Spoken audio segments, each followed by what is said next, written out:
Hey there, money-savvy friends, welcome to Math Ain't Mathin'. We've all seen those flashy 15-second social media clips where some successful guy or gal brags about how they made it big, and how you can too.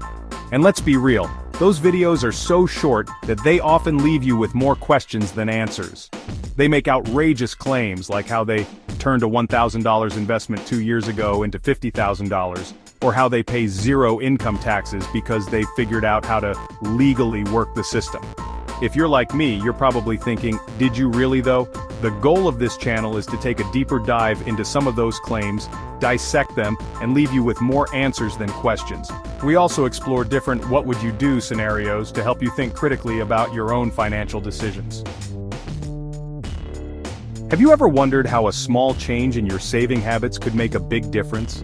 How just a couple $100s a month could help put your kids through college, pay off your mortgage years ahead of schedule, or even grow into a six-figure boost for your retirement? We'll make some assumptions for our scenario. We'll assume you retire in 12 years, which also happens to line up with when your kids will graduate high school. Let me set the stage.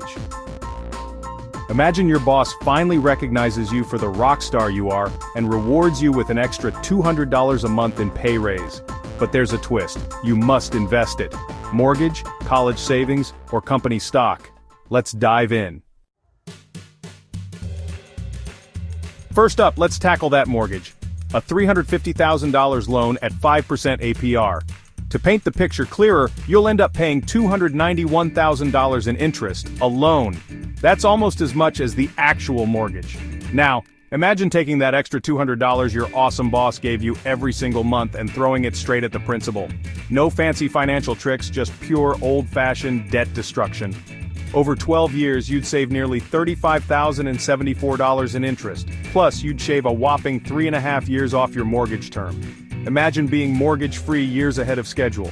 More financial freedom to pursue your passions, maybe even an early retirement. But hey, maybe you're thinking, I get it, debt is bad. But what about my kid's future? Don't worry, we're getting there. We still have two other options to explore, each with its own set of pros and cons. Alright, parents and future parents, this one's for you. We're talking about setting aside that extra $200 every month for your little scholar's future. Let's say you choose to invest that money bi-weekly into a 529 college savings plan with a respectable 7.1% average annual return. Fast forward 12 years. Your little one is all grown up and ready for college. You open up that 529 plan. And guess what?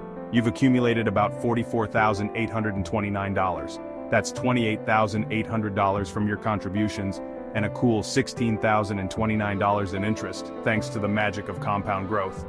But what happens if little Jimmy decides he wants to be a professional gamer instead, or joins the military, or gets a full scholarship ride?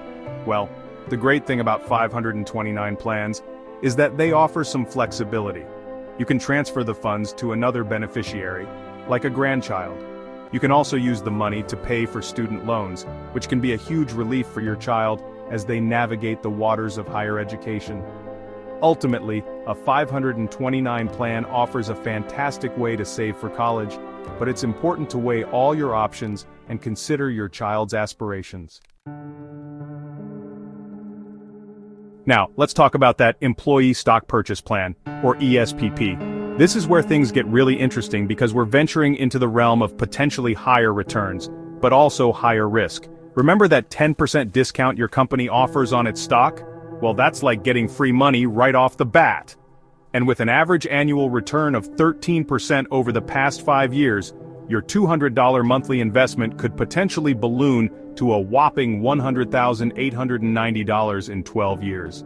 That's more than double what you'd accumulate with the college savings plan. But hold your horses before you go all in on company stock. Investing in a single stock, even with a discount, can be risky. What if the company's performance takes a nosedive? What if there's a major market correction? These are important factors to consider before jumping into any investment, especially one as concentrated as an ESPP. Just remember the golden rule of investing: never put all your eggs in one basket. Diversification is key, my friends.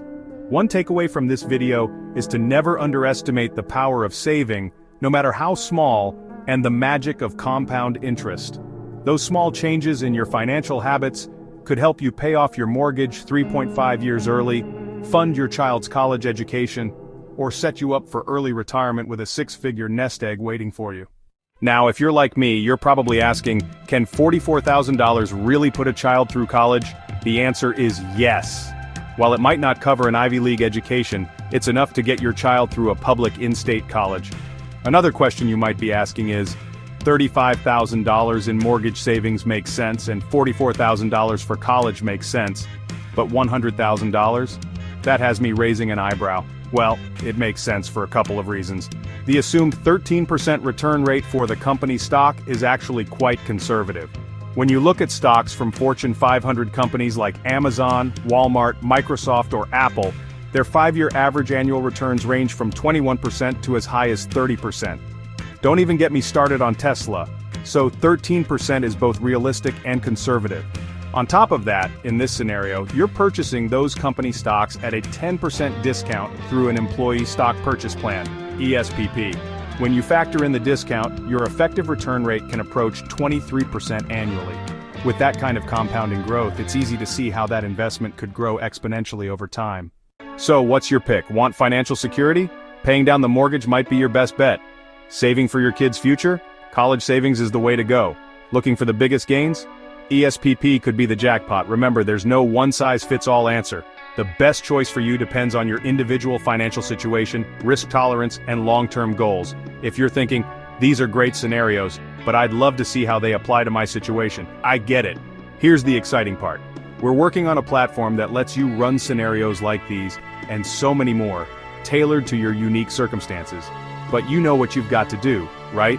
Subscribe to be the first to hear about the platform launch and catch future videos that just might make you go, But before you go, let's take a moment to reflect. Imagine the possibilities.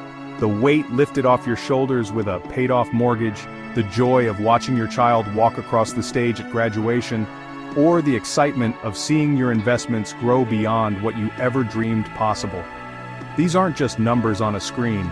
They're stepping stones to the life you've always envisioned. So what will your journey look like? Let us know your choice in the comments. And don't forget to like, share, and subscribe for more smart money tips. See you next time.